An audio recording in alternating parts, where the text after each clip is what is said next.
प्रधानमंत्री नरेंद्र मोदी ने आज इटली के प्रधानमंत्री के साथ की द्विपक्षीय शिखर वार्ता। वर्चुअल माध्यम से होने वाली बैठक में दोनों नेता द्विपक्षीय संबंधों और अहम क्षेत्रीय और वैश्विक मुद्दों पर विस्तार से की चर्चा। मुख्यमंत्री योगी आदित्यनाथ ने कहा, पराली जलाने से होने वाली क्षति के प्रति किसानों को करे जागरूक। किसी भी स्थिति में इस मुद्दे पर किसानों के साथ बदसलूकी नहीं होगी बर्दाश्त।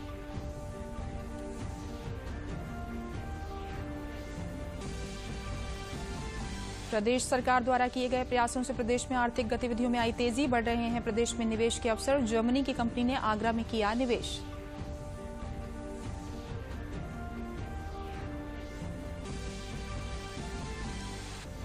और भगवान राम की नगरी अयोध्या में और भव्य होगा चौथा दीपोत्सव। अयोध्या के 24 घाटों पर जगमगाएंगे 6 लाख दिए।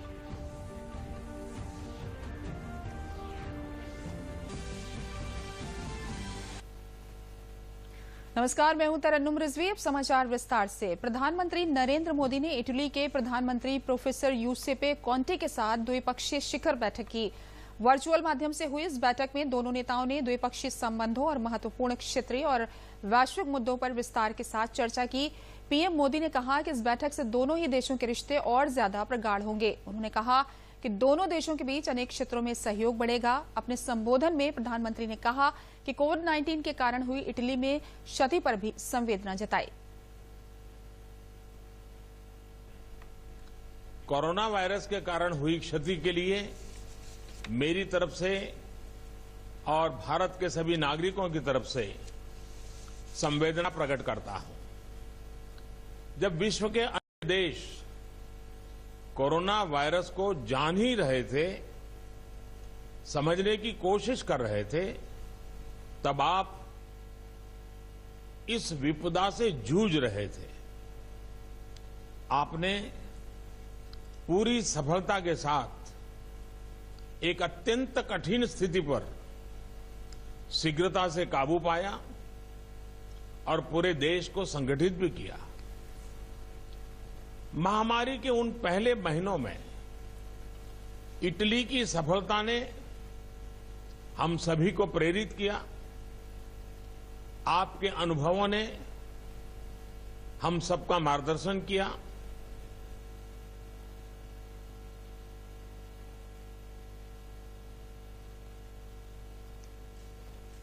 कोविड-19 का जिक्र करते हुए प्रधानमंत्री नरेंद्र मोदी ने आगे आने वाले दिनों में महामारी चुनौती बढ़ने वाली है। उन्होंने कहा कि इसके लिए हमें रणनीति बनानी होगी। इतिहास में एक वाटरशेड रहेगी। हम सभी को इस नई दुनिया के लिए, पोस्ट कोरोना वर्ल्ड के लिए अपने आप को एडेप्ट करना होगा।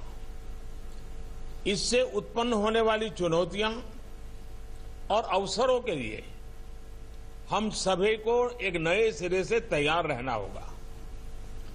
मुझे विश्वास है कि आज की हमारी बातचीत से हमारे संबंध और मजबूत होंगे, आपसी समझ बढ़ेगी और सहयोग के नए क्षेत्रों की पहचान करने में सहायता मिलेगी। सीमा पर जारी तनाव के कारण आज भारत और चीन के बीच 8वें दौर की पूर्व कमांडर स्तरीय वार्ता चल रही है। ये वार्ता पूर्वी लद्दाख में चुशुल मोल्डो के भारतीय क्षेत्र में हो रही है। 8वें दौर की सैन्य वार्ता में भारतीय प्रतिनिधि मंडल की अगुवाई लेफ्टिनेंट जनरल PGK मेनन कर रहे हैं, जो हाल ही में लेह की 14 कोर कमांडर नियुक्त किए गए हैं। इससे पहले 7वें दौर की सैन्य वार्ता बीती 12 अक्टूबर को हुई थी, जिसमें पूर्वी लद्दाख में टकराव के बिंदुओं में से सैनिकों के पीछे हटने को लेकर कोई नतीजा नहीं निकला था। हालांकि पिछले दौर की बातचीत के बाद दोनों देशों की सेनाओं की ओर से एक संयुक्त प्रेस वक्तव्य जारी किया गया था। इसमें कहा गया था कि दोनों पक्ष सैन्य एवं राजनयिक माध्यमों से संवाद कायम रखने पर सहमत हुए हैं, ताकि गतिरोध को खत्म करने के लिए जल्द से जल्द कोई न कोई साझा स्वीकार्य समाधान निकाला जा सके। Chief of defence staff general Bipin Rawat ने कहा है कि पूर्वी लद्दाख में वास्तविक नियंत्रण रेखा पास हालात तनावपूर्ण बने हुए हैं। उन्होंने कहा कि हमारा रुख स्पष्ट है, हम वास्तविक नियंत्रण रेखा में कोई बदलाव स्वीकार नहीं करेंगे। उन्होंने कहा कि चीन की PLA लद्दाख में अपने दुस्साहस को लेकर भारतीय बलों की मजबूत प्रतिक्रिया के कारण अप्रत्याशित परिणाम का सामना कर रही है। भारत चीन सीमा विवाद की वजह से लद्दाख की ऊंची चोटियों पर सेना के जवानों की तैनाती अब भी बनी हुई है।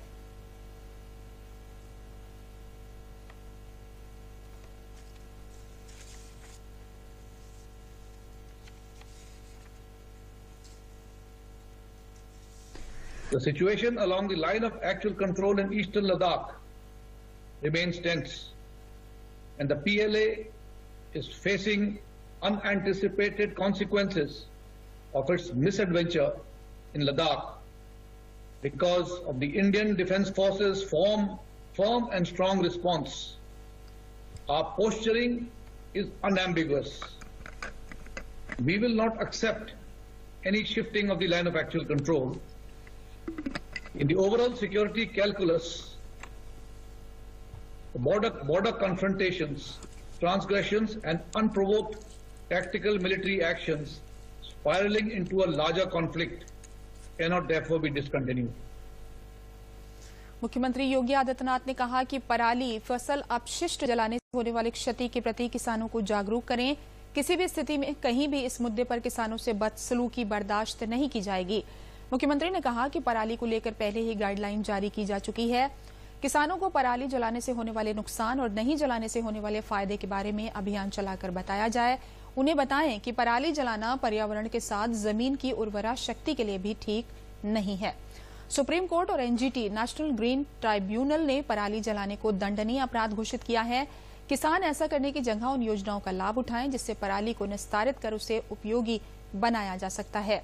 सरकार ऐसे कृषि यंत्रों पर अनुदान भी दे रही है। कई जगह किसानों ने इन कृषि यंत्रों के जरिए पराली को कमाई का जरिया बनाया है। अन्य किसान भी इससे सीख ले सकते हैं। माननीय मुख्यमंत्री ने यह भी कृषि विभाग को निर्देश दिया कि वह किसानों को जागरूक करें कि वह धान की पराली को जलाएं ना, और इस प्रक्रिया में किसानों के साथ किसी प्रकार का दुर्व्यवहार नहीं होना चाहिए।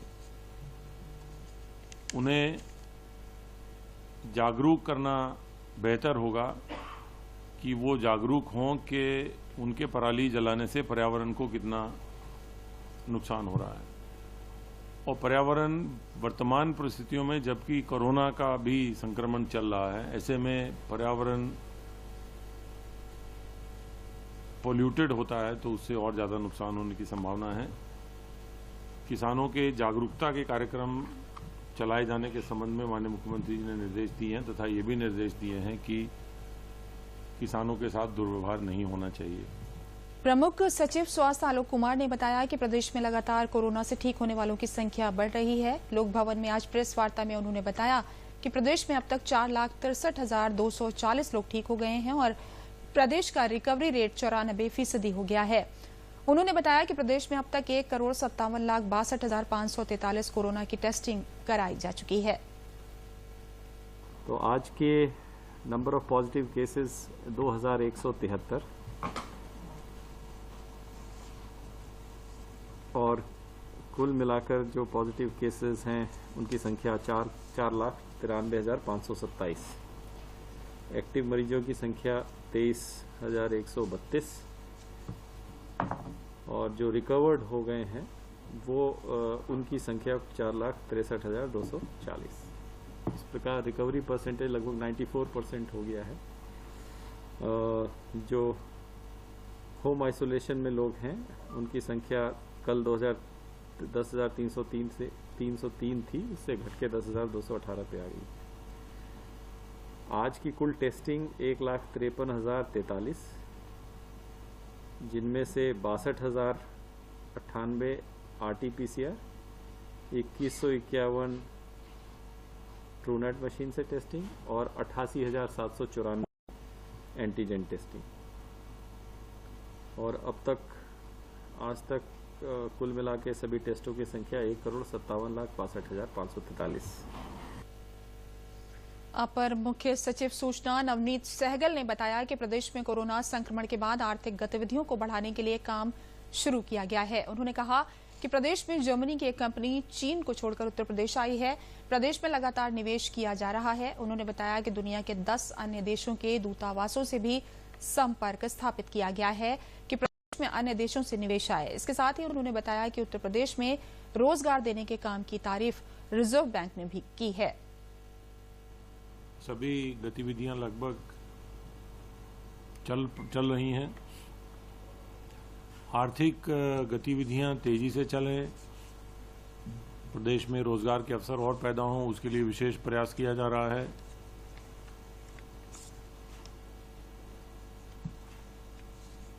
विदेशों से और देश के अन्य हिस्सों से प्रदेश में निवेश आमंत्रित करने का विशेष प्रयास हो रहा है। इसी प्रयास के अंतर्गत इन्वेस्ट यूपी एक नया संगठन बनाया गया है। इन्वेस्ट यूपी प्रदेश में निवेश आमंत्रित करने के लिए विशेष प्रयास कर रहा है। उसी प्रयास में अभी हाल में एक जर्मन कंपनी ने, जो कि जूतों का उत्पादन चीन में किया करते थे, अभी आगरा में उन्होंने अपना उत्पादन प्रारंभ किया है। ऐसे कई और निवेशक हैं जिनके साथ इन्वेस्ट यूपी और सरकार के विभिन्न विभागों की वार्ता लगातार चल रही है।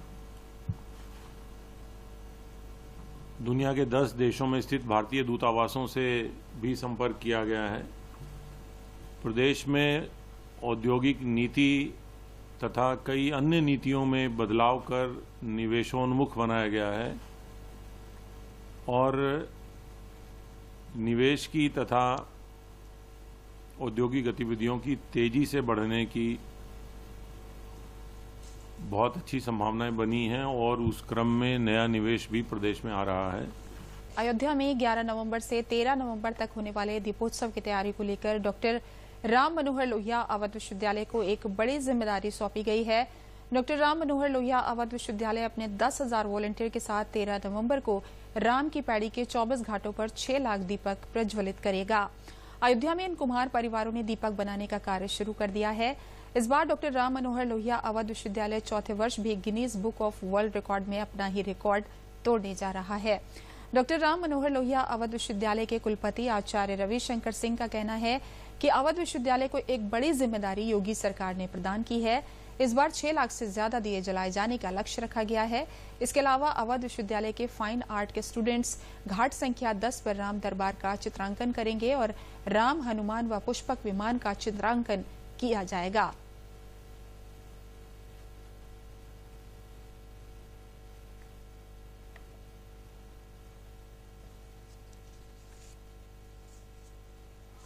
विश्वविद्यालय का बड़ा ही अहम योगदान होगा, क्योंकि पिछले वर्ष हमने 4,26,000 दिए जलाए थे।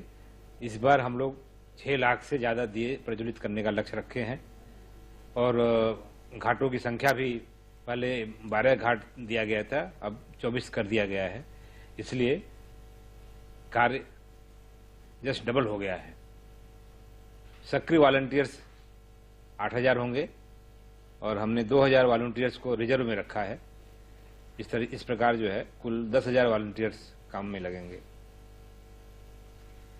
बीजेपी नेता और उद्योगपति राजेश अग्रहरी मशाला के माता की प्रथम पुण्यतिथि पर केंद्रीय मंत्री संजीव बालियान सहित केंद्र और राज्य के कई अन्य मंत्री मौजूद रहे। इस दौरान सभी लोगों ने उनकी माता को श्रद्धांजलि अर्पित करते हुए माल्यार्पण किया। इसके बाद संजीव बालियान ने कांग्रेस पर कटाक्ष करते हुए कहा कि अमेठी के लोग बहुत सीधे हैं, जिसके चलते एक ही परिवार के लोग यहां सांसद होते आए रहे हैं। संजीव बालियान ने मीडिया कर्मियों से बात करते हुए कहा कि किसान बिल का कोई किसान विरोध नहीं कर रहा है। जो कर रहे हैं वे सब राजनीतिक रोटियां सेकने का काम कर रहे हैं। अगर कोई किसान विरोध करता है तो सबसे पहले उसके साथ संजीव बालियान विरोध करने के लिए सामने होते।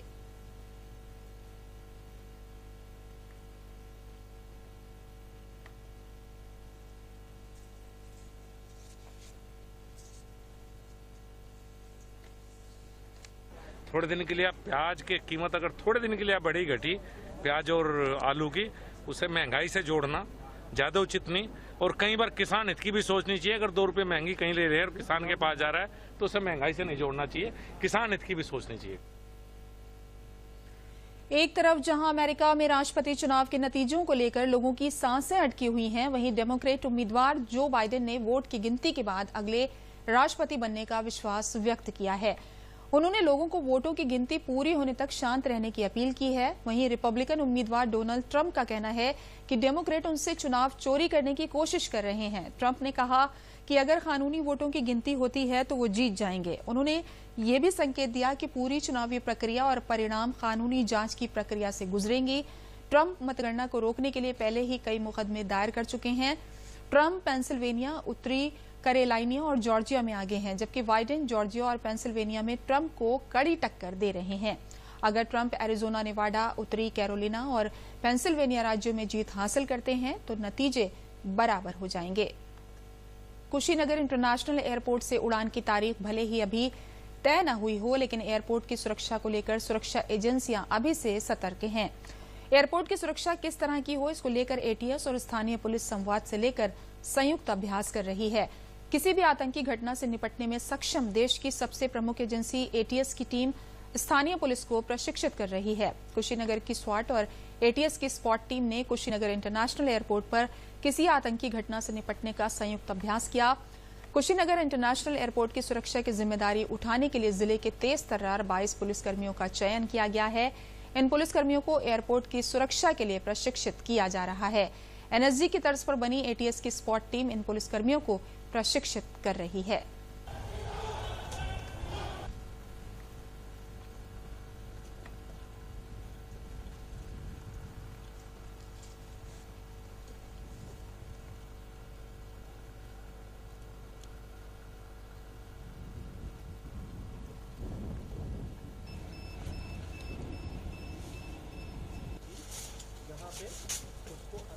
ये अंतर्राष्ट्रीय एयरपोर्ट है और यहाँ पूरे विश्व से लोग जो है आते हैं और ये निश्चित रूप से जहाँ पर पूरे विश्व से लोग आते हैं वो कुछ शरारती तत्वों के लिए बहुत महत्वपूर्ण जगह होता है कि वो उस तरह की जगहों पर ही ज़्यादा टारगेट करते हैं।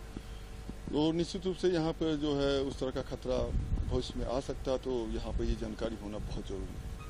22 सदस्यीय टीम अभी हमारी है और अभी हम होस्टेज सिचुएशन जो है ये कुछ लोगों को बंधक बना लिया गया है। इस चीज़ को हम लोग जो है इनको अपने पुलिस जो कुशीनगर पुलिस को दिखाएंगे और इस सिचुएशन में कैसे वो हैंडल करेंगे और हमारे साथ मिलकर के वो क्या क्या काम कर सकते हैं और कैसे हैंडल करेंगे।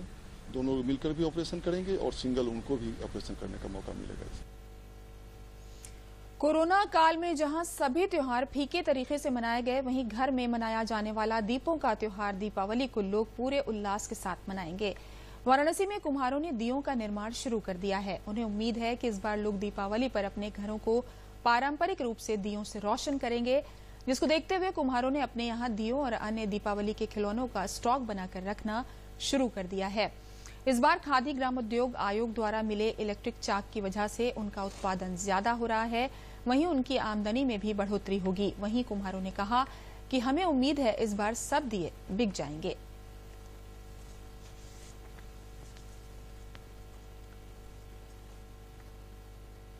अभी तो हम 2 लाख दिया बना चुके हैं। अभी हमको दीपावली से लमसम में 2 लाख और बनाएंगे, 4 लाख कम से कम बनाएंगे। जैसे कि लॉकडाउन के बाद पूरा त्योहार बिगड़ गया है थोड़ा से। अब ये दीपावली है, इस पे थोड़ा टीन का चाइना स्विच बंद हो चुका है, तो इसकी वजह से दीपावली का सामान मिट्टी का बर्तन जो ज़्यादा होगा। इस बार दीपावली में बहुत सारी संख्या में दीपावली को जो है कि दिया बन रहा है। मोदी जी के द्वारा दिए गए चाक, इलेक्ट्रिक चाक से बहुत काफ़ी दिया बन चुके हैं मार्केट में। अब ये लोग अपना घर में जो है कि ये त्यौहार मनाएंगे। अच्छी खासी इसका जो है कि विक्रेता बहुत बढ़िया हो गई इस बार। हम मम्मी के साथ मिट्टी के वो लक्ष्मी गणेश बनाते हैं। इस बार उम्मीद है कि चाइना के माल नहीं आ रहे, तो जितनी मूर्ति बनाई है वो बिक जाएगी।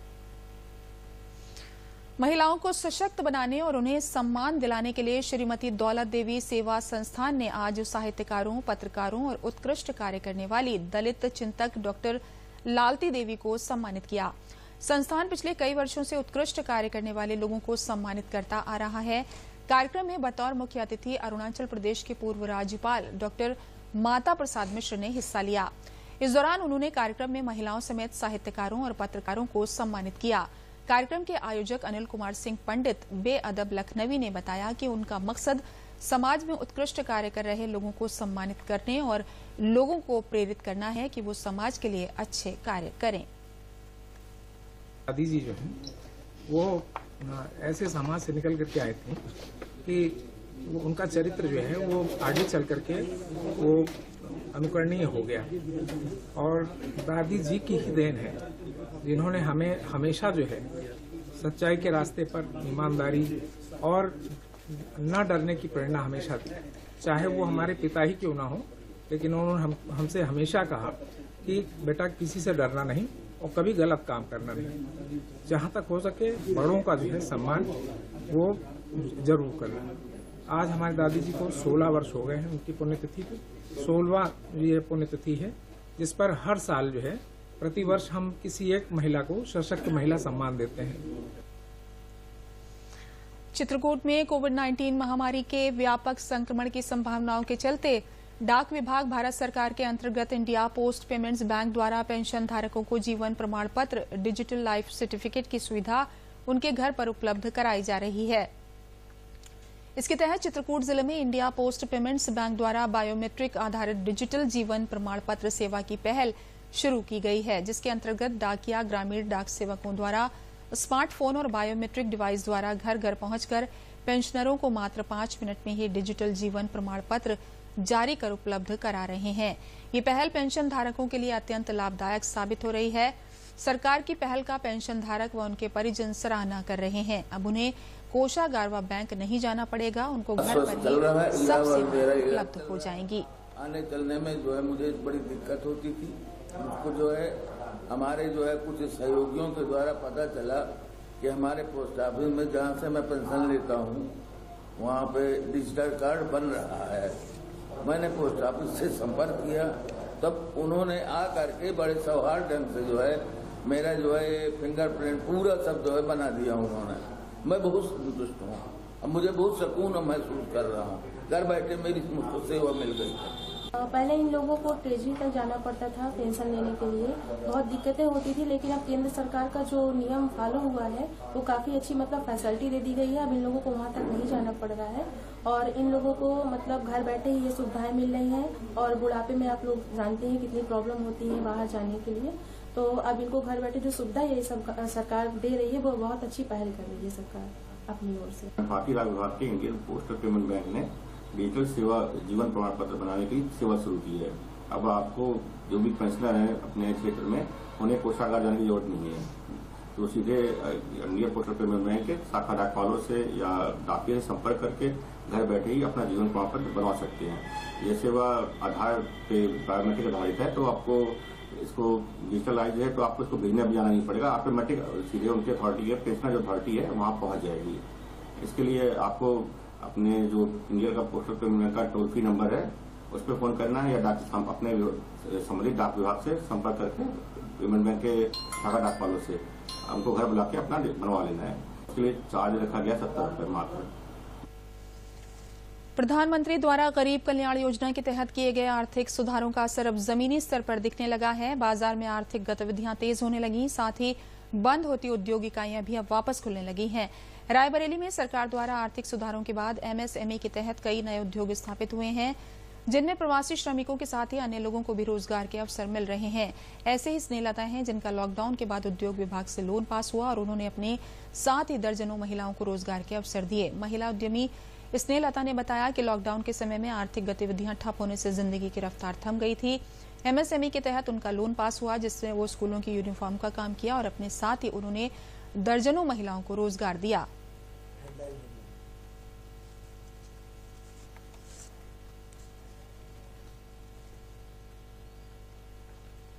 मेहनत कर रहे थे लॉकडाउन में। मैम हमारा बहुत मदद की हम लोगों का।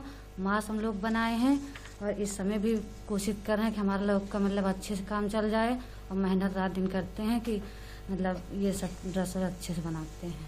ये ड्रेस बनता है ये डॉक्टर का, ये लहंगा और ये सब फैंसी ड्रेसेस बनते हैं सर। लॉकडाउन के दौरान हमें भी सबकी तरह काफ़ी परेशानी हो गई थी, पर यहाँ पर प्रशासन अंत में प्रमुख समाचार एक बार फिर। प्रधानमंत्री नरेंद्र मोदी आज इटली के प्रधानमंत्री के साथ की द्विपक्षीय शिखर वार्ता। वर्चुअल माध्यम से होने वाली बैठक में दोनों नेताओं ने द्विपक्षीय संबंधों और अहम क्षेत्रीय और वैश्विक मुद्दों पर विस्तार से की चर्चा।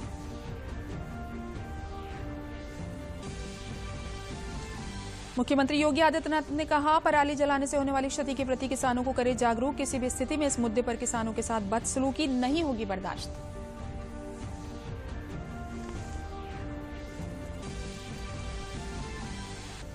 प्रदेश सरकार द्वारा किए गए प्रयासों से प्रदेश में आर्थिक गतिविधियों में आई तेजी। बढ़ रहे हैं प्रदेश में निवेश के अवसर। जर्मनी की कंपनी ने आगरा में किया निवेश।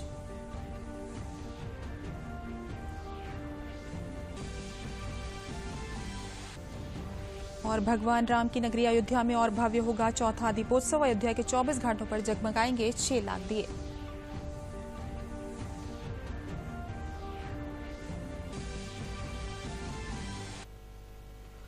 और अंत में एक जरूरी संदेश, जब भी बाहर निकले मास्क साथ में होना जरूरी है। जेब अथवा थैले में नहीं, बल्कि इस तरह से चेहरे पर लगाएं। अपने हाथ नियमित धोएं और 2 गज की दूरी भी बनाए रखें, क्योंकि जब तक दवाई नहीं तब तक ढिलाई नहीं। इसी के साथ समाचार समाप्त हुए। नमस्कार।